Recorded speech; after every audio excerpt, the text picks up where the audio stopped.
જામનગર શહેરમાં ઠેર ઠેર પાણી ભરાયા છે અને જે વરસાદ છે હવે વરસાદ આફતનો વરસાદ બની રહ્યો છે. હાલ જે પ્રકારે વરસાદની સિઝનમાં રામેશ્વર પાછળની જે સોસાયટી છે ત્યાંથી લોકોને આવવું પણ જે પ્રકારના દ્રશ્યો આપ જોઈ રહ્યા છો. હાલ લોકોને અહીં દોરડા મારફતે લાવવામાં આવી રહ્યા છે. લોકોને જે રેસ્ક્યુ કરવામાં આવી રહ્યા છે, જે લોકો છે દોરડાની મદદ સાથે પુલ ઉપરથી પસાર થઈ રહ્યા છે. જે પ્રકારના અહીં રામેશ્વર સોસાયટી પાછળના વિનાયક જે વિસ્તારો છે, આ વિસ્તારોમાં ઠેર ઠેર પાણી ભરાયા છે. જે લોકોના ઘર છે એ ઘરોમાં પણ પાણી ઘૂસી રહ્યા છે. જે પ્રકારે એક તરફ વરસાદ છે તે રોકાવાનું નામ નથી લઈ રહ્યો, ત્યારે જોઈના ઘરોમાં કેટલા પાણી ઘૂસ્યા છે. હાલ લોકોના ઘરોમાંથી બહાર નીકળવું પણ દોયલું બન્યું છે. બીજી બાજુ વાત કરવામાં આવે તો લોકોને બોઠણરૂપ પાણીમાંથી પુલ પાસેથી પસાર થવું પડી રહ્યું છે. ઉપરથી ભારે વરસાદ પણ આવી રહ્યો છે ને અહીં લોકો પારાવાર મુશ્કેલીઓ વેઠી રહ્યા છે. જે લોકો છે એમની સાથે જે વાત કરવાનો પ્રયત્ન કરીશું. શું કહેશો, કેવી તકલીફ પડે છે? કારણ કે આગળ બોઠણરૂપ પાણી છે. સાહેબ, અમારા ઘરે પાણી 4 દિવસથી ભરાઈ ગયું છે. અમે ફરવા ગયા હતા ને અહીંથી આ પાણી બધું છોડી દીધું. અમે ગયા તો ફરવા અમે ઘરે નથી જઈ શકતા. કેવી તકલીફ પડે છે?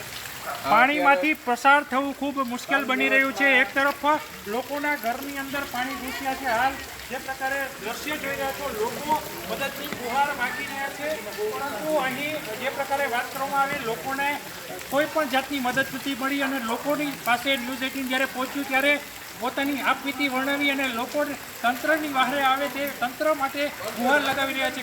જામનગરમાં જ્યાં જુઓ ત્યાં સ્થળ છે ત્યાં જળ જોવા મળી રહ્યું છે અને જળ છે ત્યાં સ્થળ જોવા મળી રહ્યું છે.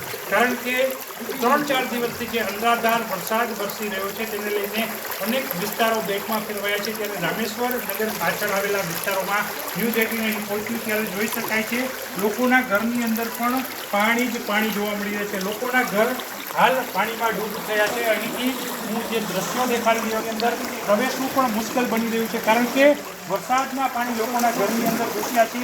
લોકોના ઘરની અંદર ગોઠણરૂપ પાણીથી વધુ પરિસ્થિતિ છે તે ગંભીર. એક તરફ ઉપરથી જળ પ્રવાહ આવી રહ્યો છે, તેમાં ઊભું રહેવું પણ મુશ્કેલ છે. ત્યાંથી ન્યૂઝ 18 ગ્રાઉન્ડ ઝીરો ઉપરથી આપને આ દ્રશ્યો દેખાડી રહ્યા છે, તેના ઉપરથી અંદાજ લગાવી શકાય કે અહીંની પરિસ્થિતિ શું છે. પટેલવાડી વિસ્તારના અનેક ઘરો છે તે ઘરો પાણીમાં ગરમ થયા છે અને લોકોના જનજીવન ઉપર અસર ભારે જોવા મળી રહી છે. ઉપર પંખો અને નીચે પાણી, આ વરસાદે વિનાશ વેર્યો છે. ત્યારે જામનગરના અનેક એવા વિસ્તારો છે જે જળમગ્ન બન્યા છે. ન્યૂઝ 18 રામેશ્વર પાસે આવેલા પટેલવાડી વિસ્તારમાં પહોંચ્યું છે. અહીં ઘરોમાં જે પ્રકારે દ્રશ્યો જોઈ રહ્યા છો, જે ખુરશીઓ છે તે પાણીમાં તરી રહી છે. બીજી તરફ જે ઘરની સામગ્રી છે તે પણ પાણીમાં તરી રહી છે.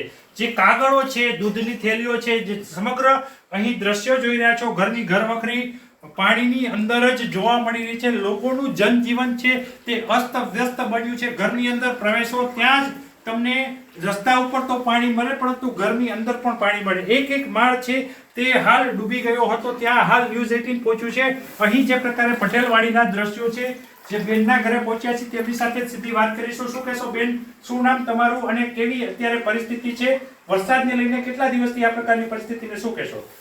મારું નામ નીલાબેન રાજેશભાઈ શુક્લ છે અને અમે 4 દિવસથી આ પરિસ્થિતિનો સામનો કરીએ છીએ. 3 દિવસથી તો ઘરમાં પાણી ભરાઈ ગયા છે અને ગળા સુધીના પાણી હતા ઘરની અંદર. બાકી તંત્ર કોઈ પૂછવા આવતું નથી. અમે શું કરીએ છીએ, કેવી રીતે જીવીએ છીએ. બેન, અત્યારે ન્યૂઝ 18 તમારી પાસે પહોંચ્યું છે. તંત્ર પાસે શું તમારી આશ છે, શું ગુહાર છે? બસ તંત્ર પાસે એ છે કે પાણીનો કંઈક વ્યવસ્થિત નિકાલ કરે એટલે દર વર્ષે આવી નવી પરિસ્થિતિ ન સર્જાય.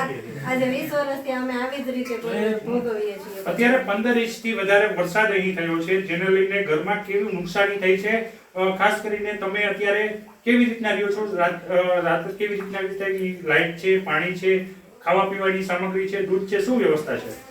વ્યવસ્થામાં તો એમ માનો ને કે કાંઈ નથી. જો લાઇટે આ 4 દિવસ થયા છે નહીં, દૂધ કે પાણી પીવાનું મળતું નથી. વરસાદનું પાણી પીએ છીએ અને બકાલું થોડું ઘણું ઘરમાં રાખ્યું હોય આગળ પાછળ તો એ વળી કંઈક હલાવીએ. બાકી તો કાંઈ આ બનાવવાનું કેવી રીતે? આમાં તમે જોવો અહીંયા પાણી તો અહીંયા સુધી હતા, ઉપર સુધી. એમ ઉપર સુધી પાણી હતા. જે પ્રકારના તો ગેસ બધું ડૂબી ગયું હતું. પાણી રસોઈ જેવું તો કઈ થાય એમ જ નતું એમ. એટલે એવી રીતે હવે અમે બહારથી કઈ કોઈ એકબીજાના ઘરે કઈ હોય, સાતમ ગઈ એટલે થોડોક નાસ્તો પડ્યો હોય બધાના ઘરમાં, તો એનાથી અમે ચલાવીએ છીએ. અત્યાર સુધીની જે વિકટ પરિસ્થિતિ છે એ પરિસ્થિતિ રામેશ્વર વિસ્તારમાં આવેલા જે પટેલવાડીના રહેવાસીઓ છે તેમને જોઈ છે. જામનગરના પટેલવાડીના દ્રશ્યો છે. પાણીની જે સમસ્યા છે એ સમસ્યા અનુભવતા જળ સ્થળ જે વધ્યું છે તેને લઈને અહીં જે પ્રકારના જળ પ્રલયના દ્રશ્યો આવ્યા છે તેને લઈને લોકોના ઘરોની અંદર બેટમાં ફેરવાયા છે અને જે પરિસ્થિતિ છે એ પરિસ્થિતિ વિકટ બની છે. ત્યારે તંત્ર લોકોની વહારે આવે તેવું ઈચ્છી રહ્યા છે. 2-3 દિવસથી આ લાઇટ વહી ગઈ છે. પાણી ભરાણા છે બરાબર, પાણી ઉતર્યું તો હજી લાઇટનો કાંઈ આવવાનું કાંઈ છે નહીં. તો પાણી ચડાવીને સાફ સફાઈ કેમ કરે? નીચે તમે ગાર જોઈ શકો છો પાણીની તકલીફ એવી છે. પીવાના પાણી નથી, ફ્રૂટ કે શાકભાજીવાળા કોઈ વેચવા આવતા નથી, દૂધ કાંઈ મળતું નથી. માણસ એટલો હેરાન છે કે પૂછો માં તમે. અમારા ઘરમાં પાણી ચારે કોર ભર્યા છે, બીજું ખાધું નથી, ગાળાની જામી ગયું છે, ખરાબ છે અમારી ભાઈ. જામનગર શહેરમાં ઠેર ઠેર વરસાદી પાણી ઘરોમાં ઘૂસ્યાના સમાચારને લઈને ન્યૂઝ 18 ગ્રાઉન્ડ ઝીરો ઉપર પહોંચ્યું છે. ત્યારે અહીં જે પ્રકારના દ્રશ્યો સામે આવી રહ્યા છે, પટેલવાડી વિસ્તારમાં હાલ પણ રસ્તા ઉપર તો પાણી ભરાયું છે. અમે જે ઘરમાં પહોંચ્યા ત્યાં પણ પાણી જ પાણી જોવા મળી રહ્યું છે. હાલ જે પ્રકારના અહીં જે વ્યક્તિ છે તે પોતાના ઘરની સાફ સફાઈ કરી રહ્યા છે. ઘરની અંદર કાદવ કીચડનું સામ્રાજ્ય જોવા મળી રહ્યું છે. જે પ્રકારના દ્રશ્ય આપ જોઈ રહ્યા છો, જે સોફાઓ છે તે ઉપર ચડાવી દેવામાં આવ્યા છે. બીજી તરફ જે આપ દ્રશ્ય જોઈ રહ્યા છો, અહીં જે બેન છે એ બેન પોતાના રસોડાની પણ સફાઈ કરી રહ્યા છે. જે પ્રકારે ફ્રીજ છે એ ઉપર ચડાવી દેવામાં આવ્યું છે. અહીં 2 દિવસ થયા જે પ્રકારની પરિસ્થિતિ છે ત્યારે ખાવાનું પણ નથી મળી રહ્યું ને લોકો છે તે હવે ત્રાહિમામ પોકારી ઉઠ્યા છે. એક તરફ વરસાદ છે તે રોકાવાનું નામ નથી લઈ રહ્યો, ત્યારે જામનગરના પટેલવાડી વિસ્તારના અનેક એવા મકાનો છે કે જ્યાં ઘરની અંદર પાણી ઘૂસી જતા આ ગઢવી પરિવાર છે તે પારાવાર મુશ્કેલીમાં મુકાયો છે. તેવી રીતના અન્ય પરિવારો પણ પારાવાર મુશ્કેલીઓ વેઠી રહ્યા છે. એક તરફ ખાવા પીવાનું પણ નથી મળી રહ્યું ને એક તરફ વરસાદ છે હવે આફતનો વરસાદ બન્યો છે ને વેરી બન્યો હોય તેવું સામે આવ્યું છે. કેમેરામેન મનસુખ રામોલિયાની સાથે કિંજલ કારસરિયા, ન્યૂઝ 18 ગુજરાતી, જામનગર.